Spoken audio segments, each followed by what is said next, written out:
Mesdames, Messieurs, bienvenue dans InfoSoir Week-end. Voici les titres. Toute une nation derrière ses lions à l'occasion de la finale du CHAN qui oppose le Maroc au Mali. Dispositif spécial tout au long de cette édition. La clôture du 34e sommet de l'Union africaine par la voix de son chef de la diplomatie. Le Royaume a salué le renouvellement de ses instances. Dans Demain à la Une et sur 2M, vous découvrirez les ambitions spatiales des Émirats arabes unis. Leur première sonde devrait atterrir sur Mars mardi prochain.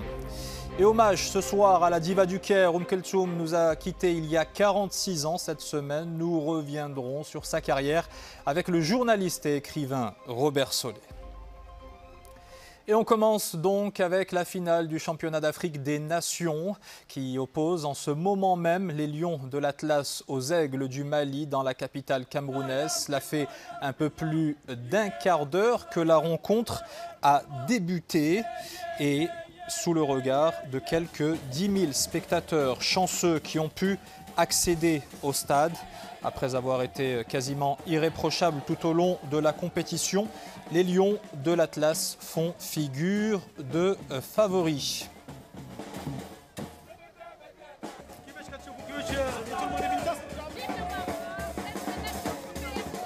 Et nous allons tout de suite retrouver Jamel Oualem qui est en train de suivre pour nous la rencontre depuis la rédaction Sport de 2M. Bonsoir Jamel, vous avez assisté aux premières minutes de la rencontre. Comment ça se passe? Comment ça s'annonce? Bonsoir Wadi, oui, je suis ici au service sport accompagné de mes collègues. Nous sommes en train de regarder le match. Nous sommes, comment on va dire, les yeux et les oreilles pour vous, pour les téléspectateurs de 2M. Le Maroc a bien commencé sa rencontre, sa finale contre l'équipe du Mali, une équipe du Mali qui est très difficile en défense. Mais on espère que bientôt les joueurs de Hossein Ammouta vont réussir à enfoncer le clou et marquer un premier but. En tout cas, ce qu'on va vous dire, c'est que dès qu'il y a un but, eh bien, on sera là et on vous dira, on vous tiendra au courant.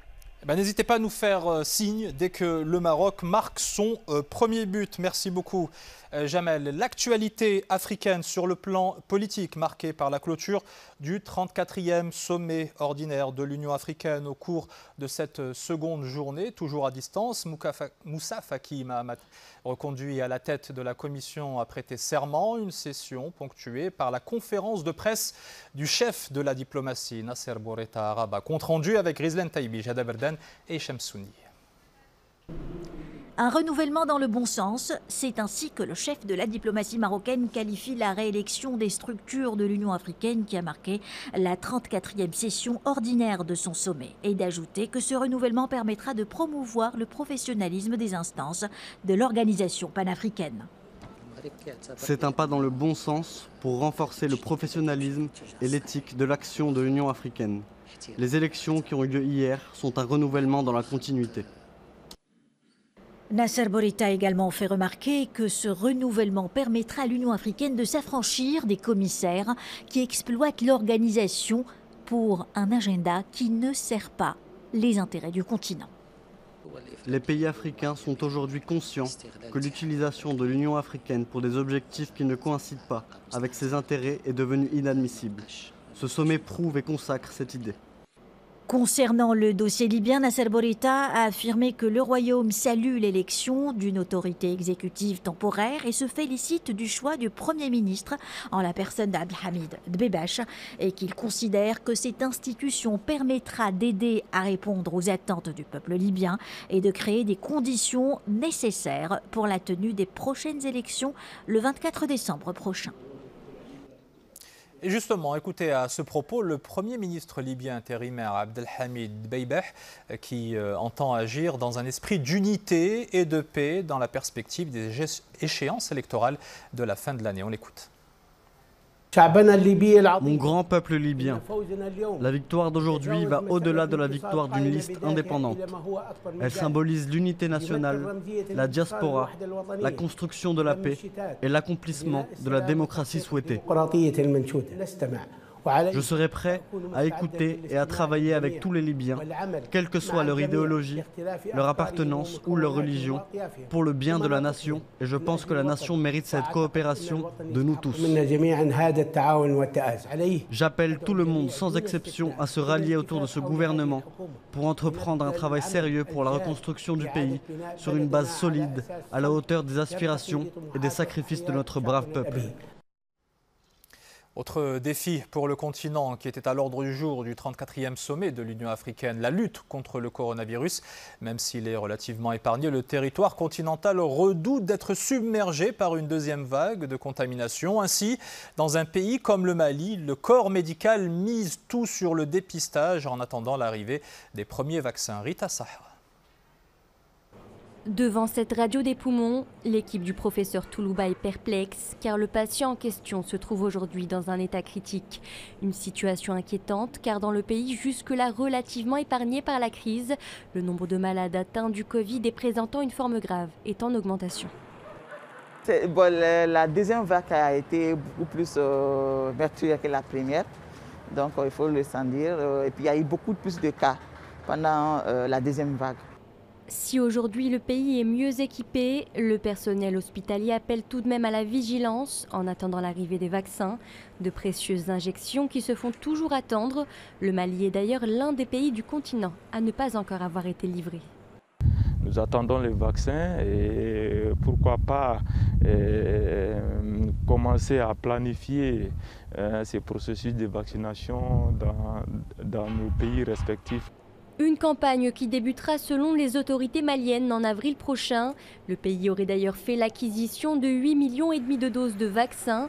Bamako devrait également bénéficier du mécanisme COVAX de l'OMS qui vise à soutenir la vaccination dans les pays défavorisés, ce qui permettra au Mali d'acquérir 1,5 million de doses supplémentaires.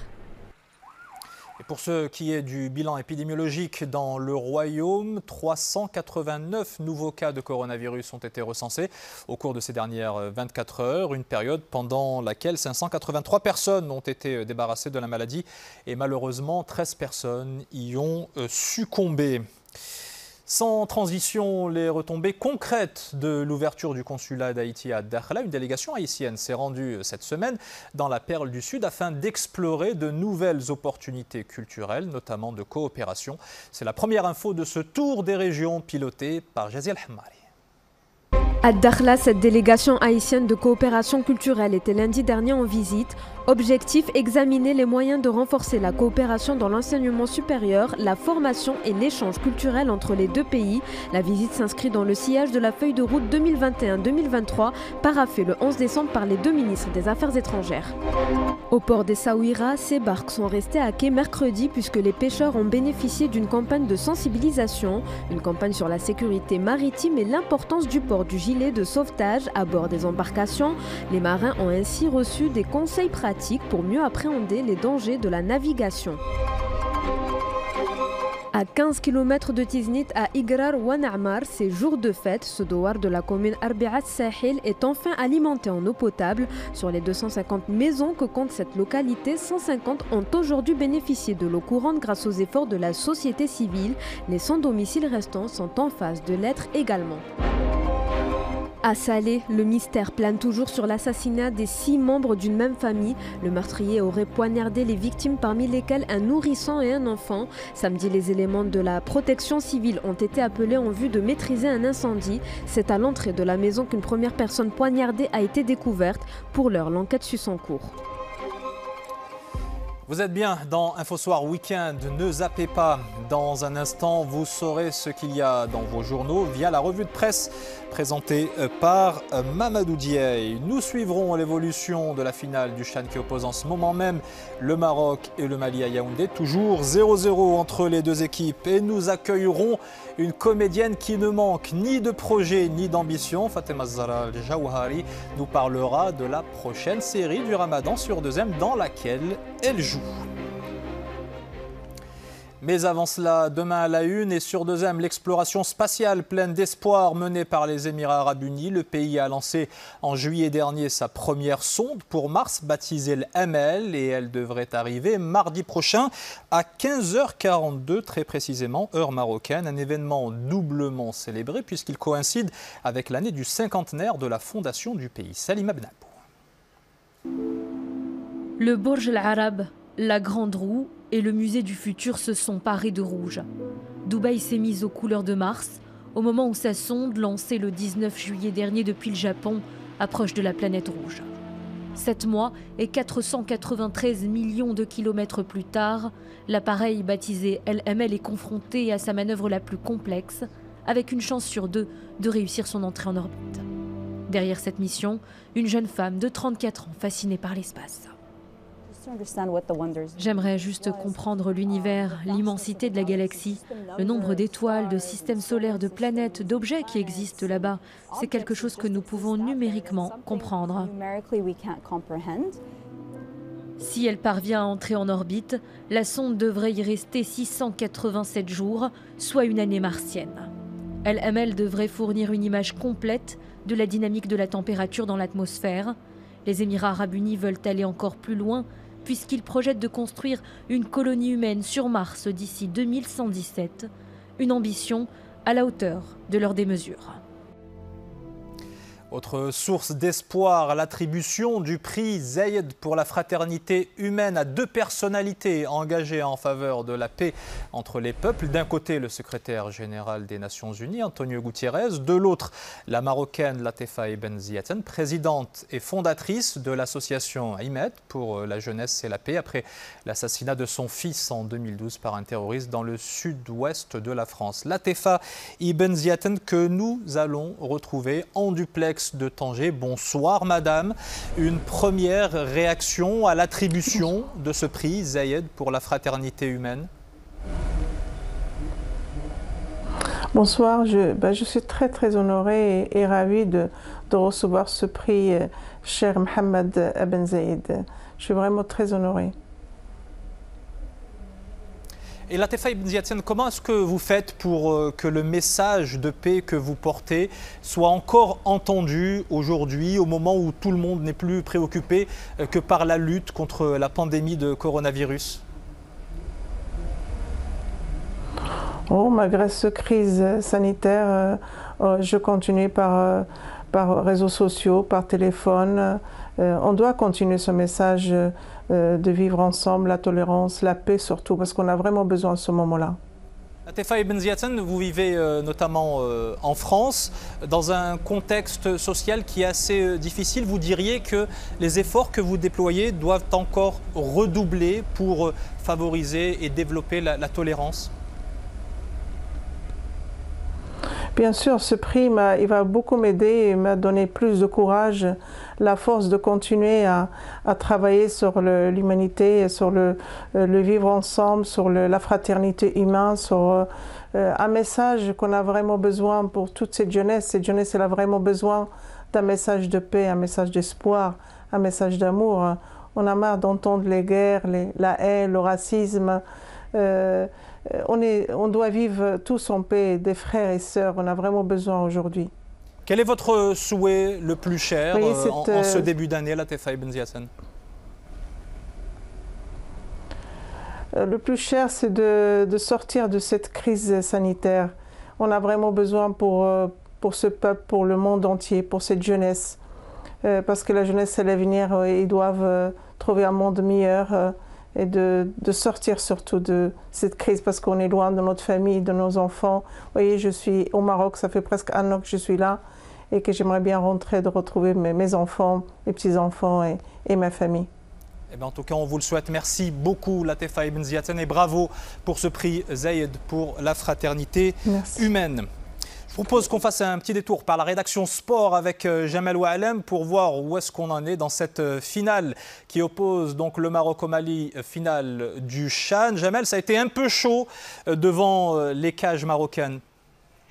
Oui, Wadi, il faut savoir que c'est un match qui est vraiment très âpre, très disputé entre une équipe du Mali qui est vraiment très physique, une équipe du Maroc qui essaie de déployer son jeu comme d'habitude, mais ça a l'air un peu compliqué. Donc pour l'instant, c'est vraiment pas beaucoup d'occasions de part et d'autre. Et à un moment donné, oui, c'est vrai, Anes Niti a réussi, le gardien de l'équipe nationale du Maroc a réussi à rattraper un ballon d'un attaquant malien, mais à part ça, pas grand-chose à se mettre sous les dents. Donc voilà, il faut dire que voilà, c'est un match très âpre, très disputé. On espère que le Maroc va réussir d'ici quelques minutes à trouver la faille, à marquer ce premier but qui pourrait débloquer le match.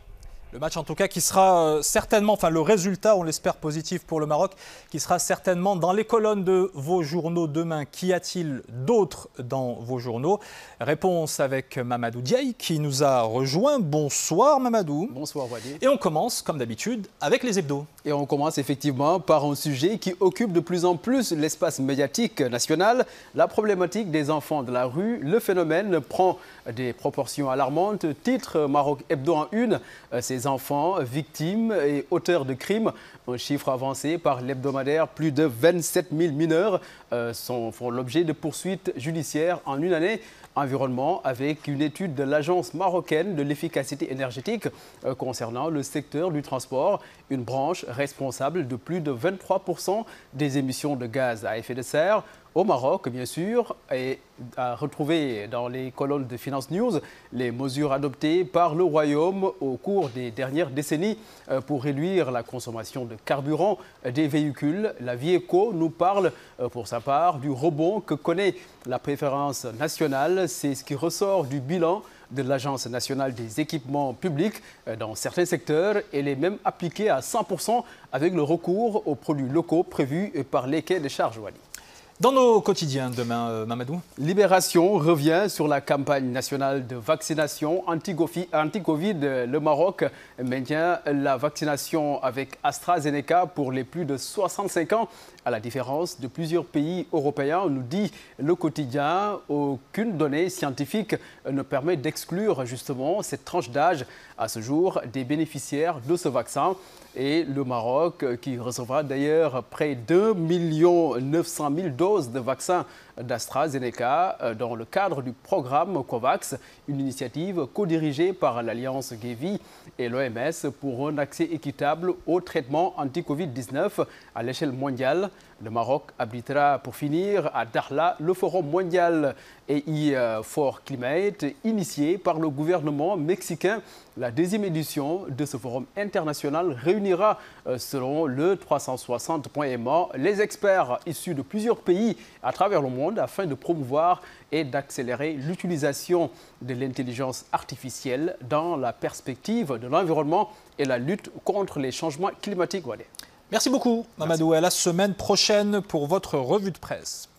Chaque semaine, nous revenons sur ces visages qui ont fait l'actu. On commence avec celui du capitaine Tom Moore. Ce centenaire britannique, vétéran de la Seconde Guerre mondiale, nous a quittés mardi dernier des suites du Covid-19. Souvenez-vous, pour ses 100 ans, pendant le premier confinement, il s'était fixé comme défi de faire 100 longueurs de son jardin pour collecter 1 100 €. Finalement, il en avait obtenu 37 millions d'euros.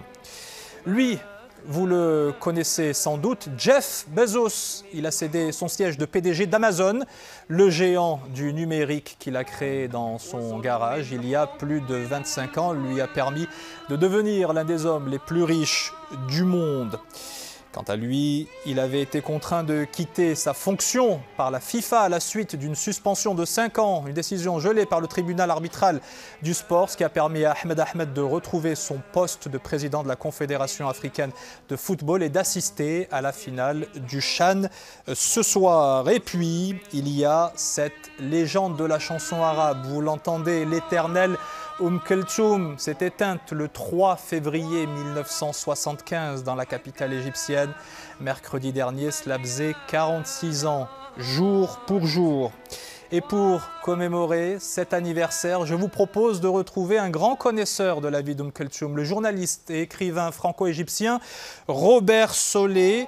Bonsoir Robert Solé, comment expliquer que la place qu'occupe Kulthum, aujourd'hui dans l'univers musical reste primordial, que ce soit dans le monde arabe, mais aussi en Occident? Oui, vous avez raison, Kulthum reste une icône, un monument, elle n'a pas été remplacée. Il faut dire qu'elle est associée à un âge d'or. Un âge d'or, c'est la nostalgie d'un âge d'or qui a duré un demi-siècle environ, entre la Première Guerre mondiale et les années 1960, quand Le Caire était la capitale culturelle, si vous voulez, du monde arabe, avec sa chanson bien sûr, mais aussi son cinéma, sa littérature, et qui a fait du dialecte égyptien un peu la langue des artistes. Mais Kulthum a vraiment traversé les frontières, et je pense qu'elle a incarné les rêves, les frustrations et l'identité de millions d'Arabes. Et c'est pour ça qu'elle est toujours là, toujours présente, et qu'elle n'a pas été remplacée. Robert Solé, vous avez consacré à Kulthum une partie de votre livre intitulé « Ils ont fait l'Égypte moderne » et publié en 2017 aux éditions Perrin. En quoi justement a-t-elle contribué à faire du pays des pharaons ce qu'il est aujourd'hui? Elle a contribué d'abord par son image, si vous voulez, de femme. Elle a associé à la fois la tradition et la modernité. Kulthum est vraiment née dans un petit village, c'était la fille d'un imam de village qui a eu une ascension formidable, qui a fini par être reçu comme un chef d'État de Bagdad à Casablanca. Il y a cette image-là, si vous voulez. Et puis elle a été associée aussi à Nasser. Je pense que ça a beaucoup joué. Ils étaient fascinés l'un par l'autre. Et c'était l'époque de la centralité de l'Égypte dans le monde arabe, centralité politique, centralité culturelle. Et tout ça a beaucoup joué pour affirmer cette personnalité. Un dernier mot, Robert Solé, sur la carrière cinématographique Kulthum. On la connaît très bien en tant que chanteuse, mais un peu moins en tant qu'actrice. Oui, c'est vrai. Vous savez, Kulthum avait un concurrent qui était Mohamed Abdel Wahab. Abdel Wahab était un génie dans son genre. C'était non seulement un chanteur, mais un producteur, un inventeur de musique. Et il jouait dans ces comédies musicales qui ont fait aussi le succès de l'Égypte. Alors, en 1936, Kulthum s'est décidée à jouer dans un premier film qui s'appelait Wedad. Et elle chantait plus qu'elle ne jouait. Elle a joué ensuite dans 6 autres films, mais elle a abandonné le cinéma où vraiment elle n'avait pas sa place. Sa place était ailleurs, elle était sur scène, elle était dans le disque, elle était à la radio, avec ses concerts absolument inouïs du premier jeudi de chaque mois, où tout le monde s'arrêtait comme pour un appel à la prière, non seulement en Égypte, mais dans tout le monde arabe, et pendant des heures. Merci infiniment Robert Solé, journaliste et écrivain franco-égyptien. Et on vous a suivi notamment à travers vos billets dans Le Monde. Merci beaucoup d'avoir été avec nous ce soir pour parler Kulthum comme vous le faites si bien. Elle aussi est actrice, mais ne chante pas, en tout cas pas encore. Nous allons recevoir tout de suite une comédienne qui a brillé sur 2M dans les feuilletons Ncharkotam et Bent Bladi. Elle a aussi crevé l'écran dans plusieurs longs métrages, dont Burnout ou À l'aube, un 19 février. Fatema Zahra Al-Jawhari sera de retour sur votre chaîne pendant le mois sacré de Ramadan dans la nouvelle série qui s'appelle Dar Sla, celle qui se définit comme une rebelle et qui vit très bien son décalage et pour qui la vie est un combat. Et ce soir, notre invité.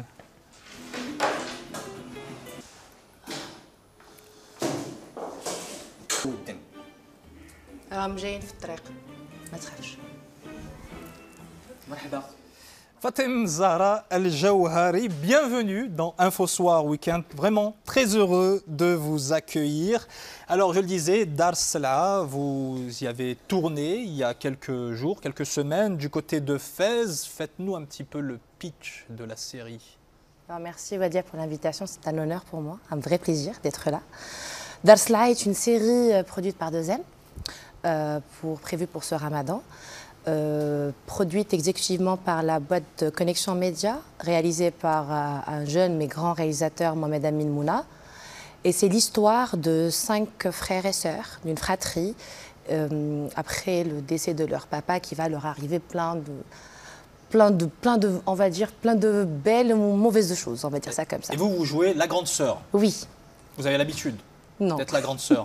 Oui, quelque part, oui. Alors, vous avez aussi joué dans une série américaine. Ça, c'est une grosse exclue parce que c'est encore confidentiel, mais dites-nous-en un mot. C'était juste après le confinement. Oui, c'était juste après le confinement. Je crois que c'est un gros projet qui est venu au Maroc grâce à Khadija Alami. Et donc, du coup, ça a été tourné ici. Une bonne partie, en tout cas, une bonne partie de la série a été tournée ici, dans des conditions qui ont été extrêmes, vraiment. Mais on a réussi en fait carrément à prouver au monde que les techniciens marocains sont des gladiateurs et que rien ne nous effraie. Et on l'a fini en très bon. Ils sont très contents de nous, donc du coup on a bien fait un bon boulot, un très bon boulot. Et c'est prévu sur une plateforme? C'est prévu pour une plateforme. Alors on a l'impression que la télé vous ouvre plus ses bras que le cinéma. Est-ce que c'est ce que vous diriez aussi? Non, je pense pas. La vérité, non, je pense pas. Je reçois beaucoup plus de scénarios de télé, certes, c'est vrai. Mais le cinéma, ce qui est mon premier amour, on va pas se mentir. Non, je pense que c'est une question de choix et c'est une question de rencontre de vie. Donc dans un parcours qui est comme le mien, qui est très atypique, on ne va pas se dire qu'il y a des providences ou qu'il y a des... Non, des fois, c'est des moments de grâce et des coups de foudre pour un scénario, pour une team, pour une équipe. Et donc non, je pense pas. Quoique j'aime les deux, au fait. J'aime vraiment les deux. Mais on pourrait vous voir plus souvent quand même au cinéma. Est-ce que vous payez d'une certaine manière votre esprit un peu rebelle? Il faut vous convaincre véritablement, il faut vous vouloir, il faut vous désirer pour vous avoir dans son film? Non, pas vraiment. Ben, rebelle, vous l'êtes. Quelque part, on l'est tous, il me semble. Après, non, je suis quelqu'un qui est très outspoken, qui dit ce qu'il pense et qui a des convictions et qui milite pour. Et donc, du coup, non, je n'ai pas une image lisse. Peut-être que j'ai le physique lisse, mais je n'ai pas une image lisse. Et puis, je crois qu'il en faut qu'aussi je crois que, oui, il faut un peu rendre la scène un peu plus intéressante. Alors, vous êtes très joviale, souriante, mais vous portez aussi en vous une espèce de force, presque parfois une violence. Ça vous vient d'où? D'avoir nécessairement toujours dû vous battre pour vous faire votre place? Parce qu'il faut toujours se battre, on va dire, pour faire sa place dans ce bas monde, on le sait. Puis après, pour une femme, dans un pays qui est un peu très dur envers les femmes, il faut vraiment doubler de force et se faire sa place, peu importe où, d'ailleurs, que ce soit pour un homme ou pour une femme, ça dépend d'un parcours. Tu viens d'ailleurs aussi. Donc du coup, je crois que c'est un concours de circonstances qui ont fait que je devienne aussi forte, parce que je n'avais pas le choix autrement. Non, il faut se bagarrer pour prouver qu'on a du talent, il faut se bagarrer pour prouver qu'on a une place et qu'elle est légitime et qu'elle n'est pas donnée juste pour faire plaisir ou pour la beauté des yeux, on va dire ça comme ça. Et c'est aussi pour ça que vous avez fait des études de psy? Oh, pas du tout, je voulais pas du tout être actrice, je voulais vraiment devenir profiler. Après, la vie a fait en sorte que je le devienne. Après, je suis tombée amoureuse du théâtre et j'en ai fait. Et c'est encore une fois, c'est un parcours atypique, mais beaucoup de concours de circonstances et je ne regrette rien.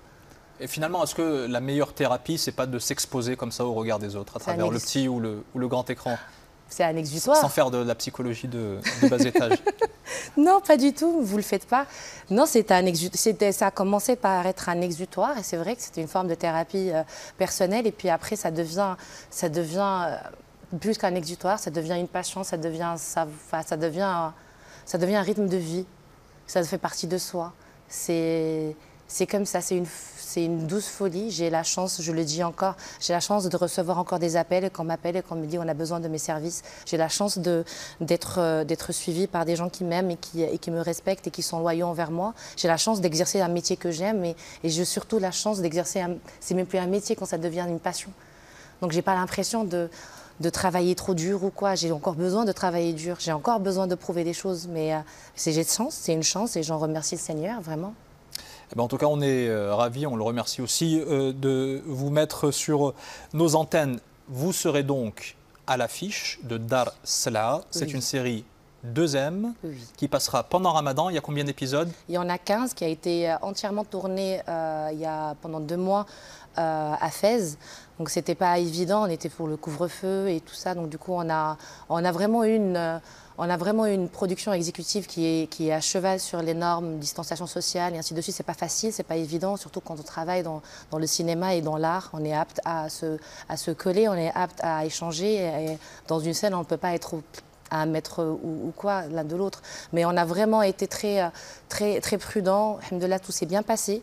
On est devenu une famille. J'ai eu la chance de travailler avec des jeunes comédiens comme moi qui viennent à peu près partout du Maroc, des grands ténors comme Monsieur Mohamed Choubi, comme Madame Latifa Ahrar. J'ai eu cette chance-là. Et c'est toujours un plaisir au fait de créer et dans la bonne humeur, dans le respect et avec des artistes, Abslam Bouhsini étant un grand par lequel j'apprends toujours. Il y en a eu plusieurs, mais je suis très contente de faire partie de cette team. Je remercie encore jamais la production de m'avoir appelée pour ce rôle. C'était très challengeant de surtout jouer à une grande sœur.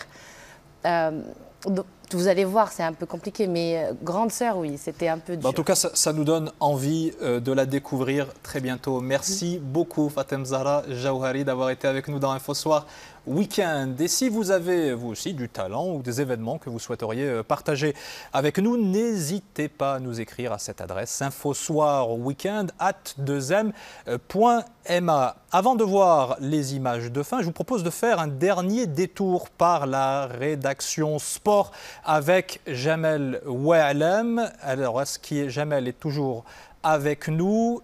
Jamel, on suit également ici sur le plateau le match en direct et le moins qu'on puisse dire, c'est qu'on a failli avoir très chaud. Tout à fait, Wadir, tout à fait. Ce match, il est vraiment compliqué, hein. Je pense que tout va se jouer en seconde mi-temps. On a eu un petit peu chaud, mais bon, ça va de part et d'autre et je pense que le Maroc peut s'en sortir. Bon, là, je pense que ça va se jouer au physique et au mental. Et à quelques enclablures de la mi-temps, eh bien, le Maroc et le Mali sont toujours à 0-0. Et je pense que ce match, ça va se jouer sur de petits détails. Et on espère que ça va tomber du côté du Maroc. On l'espère, Jamel, et je peux même vous dire que c'est déjà la mi-temps. Et voilà, les supporters en tout cas sont derrière vous. Merci Jamel. Tout à fait, les supporters sont là.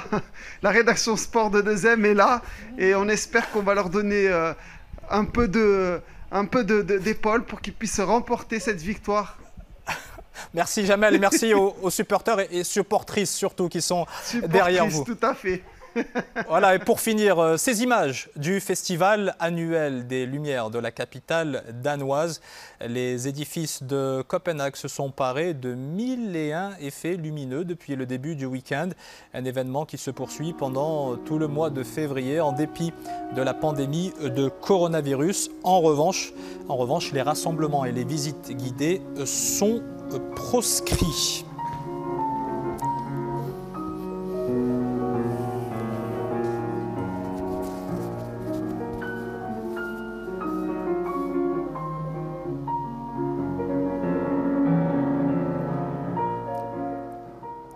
Il me reste à vous rappeler les principales informations de cette édition. Les Lions de l'Atlas en bonne voie, on l'espère du moins, pour décrocher l'or en finale du CHAN face au Mali. Vous l'avez suivi en fil rouge et vous suivrez en fil rouge la deuxième mi-temps dans Al Massaïa. À l'issue de la première mi-temps, 0-0 de part et d'autre. La satisfaction du Maroc à l'issue de la 34e session du sommet ordinaire de l'Union africaine qui s'est tenue ce week-end à distance. Le Royaume considère que le renouvellement de ces instances va dans le bon sens. Enfin, l'Afrique suspendue à la livraison des vaccins anti-Covid-19 au Mali notamment. Les médecins multiplient les tests de dépistage pour limiter les ravages de la maladie.